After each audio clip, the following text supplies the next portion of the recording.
ಕನ್ನಡ ಜಿಲ್ಲೆ ಕಾರವಾರದ ಕಾಳಿ ಸೇತುವೆ ಕುಸಿದು ಬಿದ್ದು ತಿಂಗಳು ಕೂಡ ಸಮೀಪಿಸಿದೆ. ಆದರೆ ಸಂಬಂಧಪಟ್ಟ ಕುಸಿದ ಸೇತುವೆಯ ಅವಶೇಷಗಳನ್ನು ತೆರವುಗೊಳಿಸಲು ಸಂಬಂಧಪಟ್ಟವರು ಮುಂದಾಗಿಲ್ಲ. ಹೀಗಾಗಿ ಹಳೆಯ ಸೇತುವೆಯಲ್ಲಿ ಸಂಚಾರ ಮುಂದುವರೆದಿರುವಂಥದ್ದು.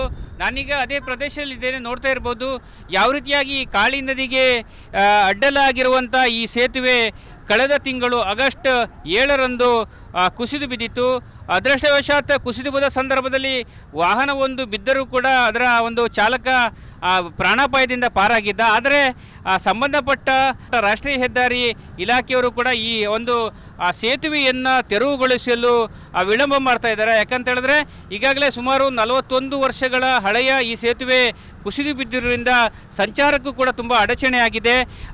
ಇದರ ಪಕ್ಕದಲ್ಲಿರುವಂಥ ಇನ್ನೊಂದು ಸೇತುವೆ ಮೂಲಕ ವಾಹನಗಳು ಕೂಡ ಓಡಾಡುತ್ತಿರುವ ಒಂದು ಸನ್ನಿವೇಶವನ್ನು ನೀವು ಗಮನಿಸಬಹುದಾಗಿದೆ. ಯಾಕಂತ ಹೇಳಿದ್ರೆ ಈಗಾಗಲೇ ಕಾರವಾರದಿಂದ ಗೋವಾಕ್ಕೆ ಬರುವಂಥ ಮತ್ತು ಗೋವಾದಿಂದ ಕಾರವಾರಕ್ಕೆ ಬರುವಂಥ ವಾಹನ ಸವಾರು ಈ ಹಿಂದೆ ಮಾಡಿದಂಥ, ಅಂದರೆ ಕಳೆದ 6-7 ವರ್ಷಗಳ ಹಿಂದೆ ಮಾಡಿದಂಥ IRB ಕಂಪನಿಯವರು ನಿರ್ಮಿಸಿದ ಇದೇ ಸೇತುವೆ ಮೇಲೆ ಪ್ರಯಾಣವನ್ನು ಕೂಡ ಮುಂದುವರಿಸಿದ್ದಾರೆ. ವಾಹನಗಳು ಕೂಡ ಓಡಾಡ್ತಿರುವುದನ್ನು ನೀವು ನೋಡಬಹುದಾಗಿದೆ. ಒಟ್ಟಿನಲ್ಲಿ ಹಳೆಯ ಸೇತುವೆ ಕುಸಿದು ಬಿದ್ದಿರುವುದರಿಂದ ಅದರ ಅವಶೇಷಗಳನ್ನು ತೆರವುಗೊಳಿಸಿ ಹೊಸ ಸೇತುವೆಯನ್ನು ಆದಷ್ಟು ಬೇಗ ಮಾಡಿ ಎಂಬ ಒತ್ತಾಯವನ್ನು ಕಾರವಾರದ ನಾಗರಿಕರು ಮಾಡ್ತಾರೆ. ಯಾಕಂತ ಹೇಳಿದ್ರೆ ಒಂದೇ ಸೇತುವೆ ಮೇಲೆ ಅತಿ ಭಾರ ಬಿದ್ದರೆ ಮತ್ತೆ ಮುಂದೆ ಆ ಸೇತುವೆ ಕೂಡ ಅಪಾಯ ಆಗ್ಬೋದು ಮತ್ತು ಸಂಚಾರಕ್ಕೂ ಕೂಡ ತೊಂದರೆ ಆಗ್ಬೋದು. ಹೀಗಾಗಿ ಸಂಬಂಧಪಟ್ಟವರು ಈ ಒಂದು ಹಳೆಯ ಸೇತುವೆಯನ್ನು ಸಂಪೂರ್ಣವಾಗಿ ತೆರವುಗೊಳಿಸಿ ಹೊಸ ಸೇತುವೆಯನ್ನು ನಿರ್ಮಾಣ ಮಾಡಬೇಕೆಂಬ ಒತ್ತಾಯವನ್ನು ಕಾರವಾರ ನಾಗರಿಕರು ಮಾಡ್ತಾರೆ ಮತ್ತು ವಾಹನ ಸವಾರರು ಕೂಡ ಮಾಡ್ತಾರೆ. ಹೀಗಾಗಿ ಸಂಬಂಧಪಟ್ಟ ಜಿಲ್ಲಾಡಳಿತ ರಾಷ್ಟ್ರೀಯ ಹೆದ್ದಾರಿ ಇಲಾಖೆಯ ಮೂಲಕ ಹಳೆಯ ಸೇತುವೆಗಳನ್ನು ತೆರವುಗೊಳಿಸಿ ಹೊಸ ಸೇತುವೆಯನ್ನು ಮಾಡಬೇಕಾದ ಅವಶ್ಯಕತೆ ಕೂಡ ಇದ್ದಿರುವಂಥದ್ದು. ಕ್ಯಾಮ್ರಾ ಪರ್ಸನ್ ಕಿಶನ್ ಗುರು ಜೊತೆ ನಾನು ಶೇಷಗಿರಿ ಮುಂಡಳ್ಳಿ, ರಿಪಬ್ಲಿಕ್ ಕನ್ನಡ, ಕಾರವಾರ. ನಮ್ಮದು ಒಂದು DDMA district disaster management meeting ಆಯಿತು. ಸೊ ಮೀಟಿಂಗಲ್ಲಿ ಮತ್ತೆ ನಾವು ರೈಸ್ ಮಾಡಿದ್ದೀವಿ, ಈ ಥರ ಡೆಮಾಲಿಷ್ ಮಾಡಬೇಕು, ಅನ್ಸೇಫ್ ಇದೆ, ಏನು ಸ್ಟ್ಯಾಂಡಿಂಗ್ ಬ್ರಿಡ್ಜಸ್ ಇದೆಯೋ ಅದು ಅನ್ಸೇಫ್ ಇದೆ, ಅದು ಇಮಿಡಿಯೇಟ್ಲಿ ಡೆಮಾಲಿಷ್ ಮಾಡಬೇಕು ಅಂತ ನಮಗೆ ಅವರು ತಿಳಿಸಿದ್ದಾರೆ. ಆ ಪ್ರಾಸೆಸ್ ಮಾಡ್ತಾ ಇದ್ದೀವಿ. ವಿತಿನ್ 10 days ನಾವು ಫೀಲ್ಡಲ್ಲಿ ಪ್ರಾಸೆಸ್ ಶುರು ಮಾಡ್ತೀವಿ ಅಂತ ಅವರು ಏನು ವೆಂಡರ್ ಫೈನಲೈಸ್ ಮಾಡಿ, NH ಅವರೇ ಮಾಡಬೇಕಾಗುತ್ತೆ, ವೆಂಡರ್ ಫೈನಲೈಸ್ ಮಾಡಿ ಶುರು ಮಾಡ್ತೀನಿ ಅಂತ ಹೇಳಿದರು. ನಮ್ಮ ಕಡೆಯಿಂದ ಅದು ಸೇಫಾಗಿ ಮಾಡಬೇಕು, ಪಕ್ಕದಲ್ಲಿರುವ ಬ್ರಿಡ್ಜಿಗೆ ಯಾವುದು ಡ್ಯಾಮೇಜ್ ಆಗದೆ ನೋಡಿಕೊಂಡು ಮಾಡಬೇಕು ಅಂತ ತಿಳಿಸಿದ್ದೀವಿ. ಸೊ ಆ ಪ್ರಾಸೆಸ್ ಅವರು ಶುರು ಮಾಡ್ತಾರೆ. ಆ್ಯಂಡ್ ಇನ್ನೊಂದು ಕಮ್ಯುನಿಕೇಷನ್ ನಮಗೆ ಕೊಟ್ಟಿದ್ದರು, ಸೇಯಿಂಗ್ ದಟ್ ಹೊಸ ಬ್ರಿಡ್ಜ್ ಕನ್ಸ್ಟ್ರಕ್ಷನ್ ಕೂಡ ಅವರು ಶುರು ಮಾಡ್ತಾರಂತ. ಒನ್ಸ್ ಡೆಮಾಲಿಷನ್ ಎಲ್ಲ ತೆಗೆದ ಮೇಲೆ ಅಲ್ಲಿ ಇನ್ನೊಂದು ಬ್ರಿಡ್ಜ್ ಕೂಡ NH ಅವ್ರ ಕಡೆಯಿಂದ ಮಾಡ್ತಾರಂತ ಹೇಳಿದರು. ಅದೇ ಡೆಮಾಲಿಷನ್ ಮಾಡುವಾಗ ಪಕ್ಕದ ಬ್ರಿಡ್ಜಿಗೆ ಎಫೆಕ್ಟ್ ಆಗೋ ಥರ ಮಾಡಬೇಕು ಅಂತ ತಿಳಿಸಿದ್ದೀವಿ. ಸೊ ಅಷ್ಟು ಸೇಫ್ಟಿ ನೀವು ಎನ್ಶೋರ್ ಮಾಡಬೇಕು ಆ್ಯಂಡ್ ನಮಗೆ ಸೇಫ್ಟಿ ರಿಪೋರ್ಟ್ಸ್ ಕೊಡಬೇಕು ಅಂತ ಹೇಳಿದ್ದೀವಿ. ಇಲ್ಲ, ನಾವು ಅದಕ್ಕಾಗಿಯೇ ಸ್ಟೆಬಿಲಿಟಿ ರಿಪೋರ್ಟ್ ಇಮಿಡಿಯೇಟ್ಲಿ ತಗೊಂಡಿದ್ದೀವಿ. It is fit for 2-way use ಅಂತಲೇ ಅವರು ರಿಪೋರ್ಟ್ ಕೊಟ್ಟಿದ್ದಾರೆ. And except for special vehicles, ಅಂದರೆ ತುಂಬ ದೊಡ್ಡ ವೆಹಿಕಲ್ಸ್ ಅಲ್ಲದೆ ಬಾಕಿ ಎಲ್ಲ ವೆಹಿಕಲ್ಸು 2-way ಓಡಾಡ್ಬೋದು ಅಂತ NHA ಅವರು ಸೇಫ್ಟಿ ಒಂದು ಎಕ್ಸ್ಪರ್ಟ್ ಕಮಿಟಿ ಮಾಡಿ ಸೇಫ್ಟಿ ಅಸೆಸ್ಮೆಂಟ್ ಮಾಡಿ ನಮಗೆ ರಿಪೋರ್ಟ್ ಕೊಟ್ಟಿರೋದು. ಸೊ ಅದರ ಮೇಲೆ ಅಲೌ ಮಾಡ್ತಾ ಇದ್ದೀವಿ. ಈಗ ಮುಂದೆ ಡೆಮಾಲಿಷನ್ ಪ್ರಾಸೆಸ್ ಮತ್ತು ಕನ್ಸ್ಟ್ರಕ್ಷನ್ ಮಾಡುವಾಗ ಕೂಡ ಮಧ್ಯದಲ್ಲಿ ಕೂಡ ಇನ್ನೊಂದು ಬಾರಿ ಸೇಫ್ಟಿ ರಿಪೋರ್ಟ್ ಕೊಡಿ ಅಂತ ನಮ್ಮ ಕಡೆಯಿಂದ ಕೇಳ್ತೀವಿ. ಕಾರವಾರದ ಕಾಳಿ ಸೇತುವೆ ಕುಸಿದು ಇಂದಿಗೆ ಅಂದರೆ ಸೆಪ್ಟೆಂಬರ್ 6ಕ್ಕೆ 1 ತಿಂಗಳ ಕಳೀತಾ ಇದೆ. ಸೇತುವೆ ಅರ್ಧ ಭಾಗ ಕುಸಿದಿದೆ. ಆ ಸೇತುವೆ ಕುಸಿದ ಭಾಗದ ಒಂದು ತ್ಯಾಜ್ಯವನ್ನು ಇನ್ನೂ ಸಹ ಅದನ್ನು ತೆರವು ಮಾಡೋ ಕಾರ್ಯ ಆಗಲಿಲ್ಲ. ಅದಕ್ಕೆ ರಾಷ್ಟ್ರೀಯ ಹೆದ್ದಾರಿ ಪ್ರಾಧಿಕಾರದವರು ನಿರ್ಲಕ್ಷ್ಯ ತೋರಿದು ಕಂಡು ಬರ್ತಾ ಇದೆ. ಈಗ ಕುಸಿದ ಸೇತುವೆಯ ಆ ಭಾಗದಲ್ಲಿ ಏನಿದೆ, ಕೆಲವು ಸೇತುವೆ ಅರ್ಧ ಭಾಗ ಉಳ್ಕೊಂಡಿದೆ. ಅಲ್ಲಿ ಕೆಲವರು ಜನ ಬಂದು ಸಂಜೆ ಹೊತ್ತಿನಲ್ಲಿ ಅಲ್ಲಿ ಒಂದು ವಿಹಾರ ಸ್ಥಳವನ್ನು ಮಾಡ್ಕೊಂಡಿರೋದು, ಕೆಲವರು ಸೆಲ್ಫಿ ತೆಗೆಯೋದು, ರೀಲ್ಸ್ ಮಾಡೋದು ಎಲ್ಲ ಮಾಡ್ತಾಯಿದ್ದಾರೆ.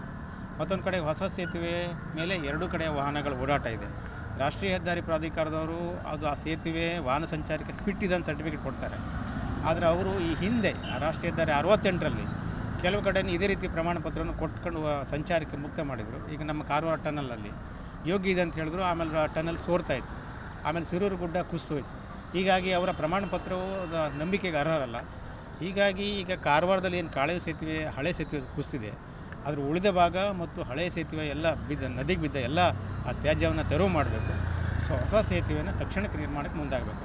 ಇಲ್ಲದಿದ್ದರೆ ಹೊಸ ಸೇತುವೆಗೂ ಅಪಾಯ ಮತ್ತು ಈಗ ಹಳೆಯ ಸೇತುವೆಯನ್ನು ಸಹ ಮತ್ತೆ ಕುಸಿದ್ರೆ ಮತ್ತಷ್ಟು ಜನರಿಗೆ ಏನಾದರೂ ತೊಂದರೆ ತಾಪತ್ರೆ ಆಗುವ ಸಾಧ್ಯತೆ ಉಂಟು. ಈಗ ಆಗಸ್ಟ್ 8ಕ್ಕೆ 7ಕ್ಕೆ ಸೇತುವೆ ಕುಸಿದಾಗ ಏನೂ ಅನಾಹುತ ಆಗಿರಲಿಲ್ಲ, ಅದೃಷ್ಟವಶ. ಈಗ ಇದು ಹಾಗೆ ನಾಳೆ ಏನಾದರೂ ಅರ್ಧ ಸೇತುವೆ ಉಳ್ಕೊಂಡು ಬಿದ್ದರೆ ಮತ್ತು ಅನಾಹುತ ಸಾಧ್ಯತೆ ಉಂಟು. ಹೀಗಾಗಿ ರಾಷ್ಟ್ರೀಯ ಹೆದ್ದಾರಿ ಪ್ರಾಧಿಕಾರದವರು ನಿರ್ಲಕ್ಷ್ಯ ಮಾಡಬಾರ್ದು. ನಮ್ಮ ಆಡಳಿತ ವ್ಯವಸ್ಥೆ, ಜಿಲ್ಲಾಡಳಿತ ಮತ್ತು ಜಿಲ್ಲಾ ಸಚಿವರು ಈ ಬಗ್ಗೆ ಸ್ವಲ್ಪ ಒತ್ತಡ ಹಾಕಿ ಸೇತುವೆ ತ್ಯಾಜ್ಯವನ್ನು ತೆರವು ಮಾಡಬೇಕು, ಹೊಸ ಸೇತುವೆ ನಿರ್ಮಾಣಕ್ಕೆ ಹೆಚ್ಚು ಒತ್ತಡ ಹಾಕಬೇಕು ಅನ್ನೋ ಆಗ್ರಹ ಇದೆ. ಉತ್ತರ ಕನ್ನಡ ಜಿಲ್ಲೆ ಕಾರವಾರದ ಕಾಳಿ ಸೇತುವೆ ಕುಸಿದು ಬಿದ್ದು ತಿಂಗಳು ಕೂಡ ಸಮೀಪಿಸಿದೆ. ಆದರೆ ಸಂಬಂಧಪಟ್ಟ ಕುಸಿದ ಸೇತುವೆಯ ಅವಶೇಷಗಳನ್ನು ತೆರವುಗೊಳಿಸಲು ಸಂಬಂಧಪಟ್ಟವರು ಮುಂದಾಗಿಲ್ಲ. ಹೀಗಾಗಿ ಹಳೆಯ ಸೇತುವೆಯಲ್ಲಿ ಸಂಚಾರ ಮುಂದುವರೆದಿರುವಂಥದ್ದು. ನಾನೀಗ ಅದೇ ಪ್ರದೇಶದಲ್ಲಿದ್ದೇನೆ, ನೋಡ್ತಾ ಇರ್ಬೋದು ಯಾವ ರೀತಿಯಾಗಿ ಕಾಳಿ ನದಿಗೆ ಅಡ್ಡಲಾಗಿರುವಂಥ ಈ ಸೇತುವೆ ಕಳೆದ ತಿಂಗಳು ಆಗಸ್ಟ್ 7ರಂದು ಕುಸಿದು ಬಿದ್ದಿತ್ತು.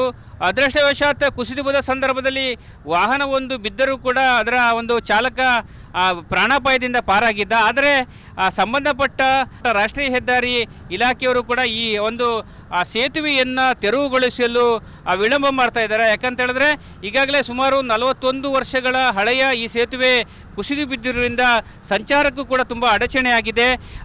ಇದರ ಪಕ್ಕದಲ್ಲಿರುವಂಥ ಇನ್ನೊಂದು ಸೇತುವೆ ಮೂಲಕ ವಾಹನಗಳು ಕೂಡ ಓಡಾಡುತ್ತಿರುವ ಒಂದು ಸನ್ನಿವೇಶವನ್ನು ನೀವು ಗಮನಿಸಬಹುದಾಗಿದೆ. ಯಾಕಂತ ಹೇಳಿದ್ರೆ ಈಗಾಗಲೇ ಕಾರವಾರದಿಂದ ಗೋವಾಕ್ಕೆ ಬರುವಂಥ ಮತ್ತು ಗೋವಾದಿಂದ ಕಾರವಾರಕ್ಕೆ ಬರುವಂಥ ವಾಹನ ಸವಾರು ಈ ಹಿಂದೆ ಮಾಡಿದಂಥ, ಅಂದರೆ ಕಳೆದ 6-7 ವರ್ಷಗಳ ಹಿಂದೆ ಮಾಡಿದಂಥ IRB ಕಂಪನಿಯವರು ನಿರ್ಮಿಸಿದ ಇದೇ ಸೇತುವೆ ಮೇಲೆ ಪ್ರಯಾಣವನ್ನು ಕೂಡ ಮುಂದುವರಿಸಿದ್ದಾರೆ. ವಾಹನಗಳು ಕೂಡ ಓಡಾಡ್ತಿರುವುದನ್ನು ನೀವು ನೋಡಬಹುದಾಗಿದೆ.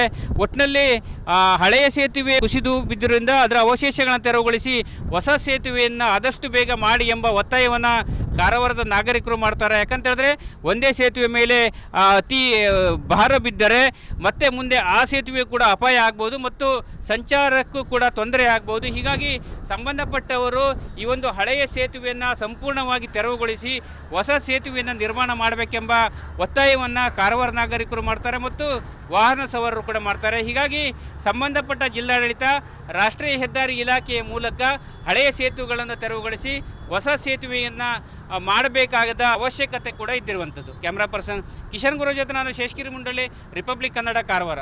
ಇಲ್ಲ, ನಮ್ಮದು ಒಂದು DDMA district disaster management meeting ಆಯಿತು. ಸೊ ಮೀಟಿಂಗಲ್ಲಿ ಮತ್ತೆ ನಾವು ರೈಸ್ ಮಾಡಿದ್ದೀವಿ, ಈ ಥರ ಡೆಮಾಲಿಷ್ ಮಾಡಬೇಕು, ಅನ್ಸೇಫ್ ಇದೆ, ಏನು ಸ್ಟ್ಯಾಂಡಿಂಗ್ ಬ್ರಿಡ್ಜಸ್ ಇದೆಯೋ ಅದು ಅನ್ಸೇಫ್ ಇದೆ, ಅದು ಇಮಿಡಿಯೇಟ್ಲಿ ಡೆಮಾಲಿಷ್ ಮಾಡಬೇಕು ಅಂತ ನಮಗೆ ಅವರು ತಿಳಿಸಿದ್ದಾರೆ. ಆ ಪ್ರಾಸೆಸ್ ಮಾಡ್ತಾ ಇದ್ದೀವಿ. ವಿತಿನ್ 10 days ನಾವು ಫೀಲ್ಡಲ್ಲಿ ಪ್ರಾಸೆಸ್ ಶುರು ಮಾಡ್ತೀವಿ ಅಂತ ಅವರು ಏನು ವೆಂಡರ್ ಫೈನಲೈಸ್ ಮಾಡಿ, NH ಅವರೇ ಮಾಡಬೇಕಾಗುತ್ತೆ, ವೆಂಡರ್ ಫೈನಲೈಸ್ ಮಾಡಿ ಶುರು ಮಾಡ್ತೀನಿ ಅಂತ ಹೇಳಿದರು. ನಮ್ಮ ಕಡೆಯಿಂದ ಅದು ಸೇಫಾಗಿ ಮಾಡಬೇಕು, ಪಕ್ಕದಲ್ಲಿರುವ ಬ್ರಿಡ್ಜಿಗೆ ಯಾವುದು ಡ್ಯಾಮೇಜ್ ಆಗದೆ ನೋಡಿಕೊಂಡು ಮಾಡಬೇಕು ಅಂತ ತಿಳಿಸಿದ್ದೀವಿ. ಸೊ ಆ ಪ್ರಾಸೆಸ್ ಅವರು ಶುರು ಮಾಡ್ತಾರೆ. ಆ್ಯಂಡ್ ಇನ್ನೊಂದು ಕಮ್ಯುನಿಕೇಷನ್ ನಮಗೆ ಕೊಟ್ಟಿದ್ದರು, ಸೇಯಿಂಗ್ ದಟ್ ಹೊಸ ಬ್ರಿಡ್ಜ್ ಕನ್ಸ್ಟ್ರಕ್ಷನ್ ಕೂಡ ಅವರು ಶುರು ಮಾಡ್ತಾರಂತೆ. ಒನ್ಸ್ ಡೆಮಾಲಿಷನ್ ಎಲ್ಲ ತೆಗೆದ ಮೇಲೆ ಅಲ್ಲಿ ಇನ್ನೊಂದು ಬ್ರಿಡ್ಜ್ ಕೂಡ NH ಅವ್ರ ಕಡೆಯಿಂದ ಮಾಡ್ತಾರಂತ ಹೇಳಿದರು. ಅದೇ ಡೆಮಾಲಿಷನ್ ಮಾಡುವಾಗ ಪಕ್ಕದ ಬ್ರಿಡ್ಜಿಗೆ ಎಫೆಕ್ಟ್ ಆಗೋ ಥರ ಮಾಡಬೇಕು ಅಂತ ತಿಳಿಸಿದ್ದೀವಿ. ಸೊ ಅಷ್ಟು ಸೇಫ್ಟಿ ನೀವು ಎನ್ಶೋರ್ ಮಾಡಬೇಕು ಆ್ಯಂಡ್ ನಮಗೆ ಸೇಫ್ಟಿ ರಿಪೋರ್ಟ್ಸ್ ಕೊಡಬೇಕು ಅಂತ ಹೇಳಿದ್ದೀವಿ. ಇಲ್ಲ, ನಾವು ಅದಕ್ಕಾಗಿಯೇ ಸ್ಟೆಬಿಲಿಟಿ ರಿಪೋರ್ಟ್ ಇಮಿಡಿಯೇಟ್ಲಿ ತಗೊಂಡಿದ್ದೀವಿ. It is fit for 2-way use ಅಂತಲೇ ಅವರು ರಿಪೋರ್ಟ್ ಕೊಟ್ಟಿದ್ದಾರೆ. And except for special vehicles, ಅಂದರೆ ತುಂಬ ದೊಡ್ಡ ವೆಹಿಕಲ್ಸ್ ಅಲ್ಲದೆ ಬಾಕಿ ಎಲ್ಲ ವೆಹಿಕಲ್ಸು 2-way ಓಡಾಡ್ಬೋದು ಅಂತ NHA ಅವರು ಸೇಫ್ಟಿ ಒಂದು ಎಕ್ಸ್ಪರ್ಟ್ ಕಮಿಟಿ ಮಾಡಿ ಸೇಫ್ಟಿ ಅಸೆಸ್ಮೆಂಟ್ ಮಾಡಿ ನಮಗೆ ರಿಪೋರ್ಟ್ ಕೊಟ್ಟಿರೋದು. ಸೊ ಅದರ ಮೇಲೆ ಅಲೌ ಮಾಡ್ತಾ ಇದ್ದೀವಿ. ಈಗ ಮುಂದೆ ಡೆಮಾಲಿಷನ್ ಪ್ರಾಸೆಸ್ ಮತ್ತು ಕನ್ಸ್ಟ್ರಕ್ಷನ್ ಮಾಡುವಾಗ ಕೂಡ ಮಧ್ಯದಲ್ಲಿ ಕೂಡ ಇನ್ನೊಂದು ಬಾರಿ ಸೇಫ್ಟಿ ರಿಪೋರ್ಟ್ ಕೊಡಿ ಅಂತ ನಮ್ಮ ಕಡೆಯಿಂದ ಕೇಳ್ತೀವಿ.